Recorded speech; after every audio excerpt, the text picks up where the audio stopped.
doono toddobaadkan haddii alla qadaro waxaynu barnaamijkeena ama casharkeenu ku saabsan yahay uu ku warwareegi doonaa oo dhexteed u ah xalxilaalayaashii wiigii dhaweyto aynu isu soo weydiinay taa ayaa maanta gundhig inoo ah marka la leeyahay guurku sidiisaba waa nolosha bini aadamka gaar ahaan dadka muslimka ah dhowrsanaanta iyo sharaftooda ayaa ku jirta dadkeennii horena iyagoo taa ka duulaya guurka aad iyo aad ayay isugu abaabuli jireen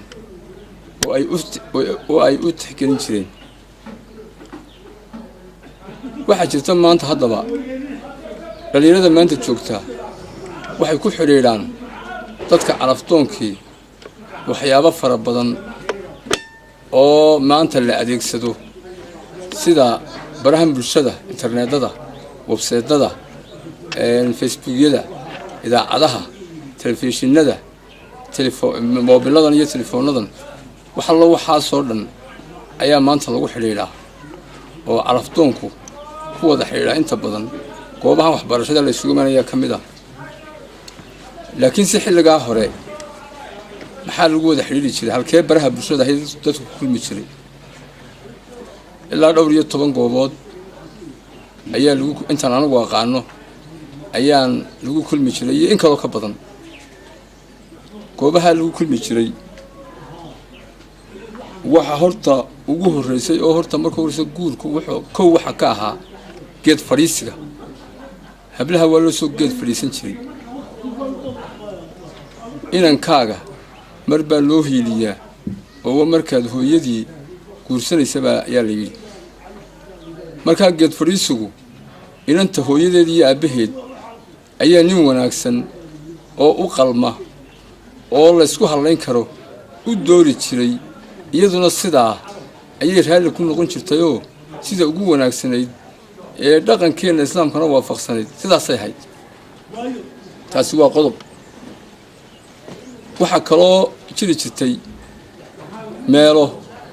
dhallinyaradu calafdoonka ay ku kulanto isku aragto oo howlahooda iyo sheekooyinkooda guurka ay ku dhammaystaan meelaha waxaa ka mid ahaa meelayaasha ay ku kulmi jireen ceelasha biyaha ka mid ahaa ceelasha biyaha laga cabo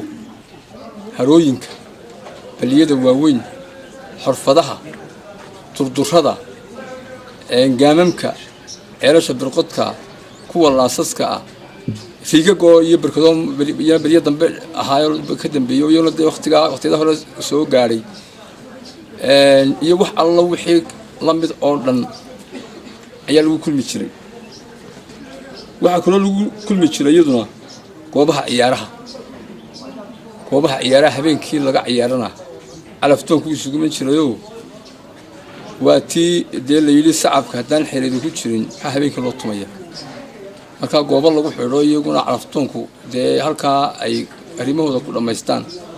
ayay ahayd aroosyadaa ka mid ahaa meelaha lagu xidhiidho ee hablaha iyo inamadu iyaguna sheekooyinka guurkooda ay ku dhammaystaan waxaa ka mid ahaa caws doonashada hablihii hore waxaa jiri jirtay masalan 20 hablood ayaa israacaya caws bay doonanayaan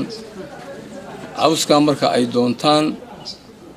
waxay masalan meel bannaana meel hawda meel bannaana ah meel dee cidlo ahoo tigaadi ku taallo cawsku ku yaallo la samaysanayey ayay tegayaan dabadeetana halkaasay dabeeto muddo ilaa 20 cisho bil baxdoona ku maqnaanayaan maalintoo dhan cawskay gurayaan habeenkiina reeraha iyo dadka ay isaqaaneen tolka abay hooyanayaan waataynu soo sheegnay dad reeruhu 10 aqal iyo 15 aqal bay wada yaaleen 20kii hablood laba reer bay kala hooyanayaan oo dee aqal walba inbaa halkaas tasaasay ahayd cawskaasay ayaa taana waa lagu ragga geeljilayaasha iyo dadka cabsoonka halkan hablo waa lagu kulmi jiray waa lagu sheekaysan jiray guurka waa laga dhameyn jiray muuqsiyaabad low cawska maadha laga alkumay hawdka isku joogga midab baale iyo dadabta wada meersan waa kaa aynu fadhina iminka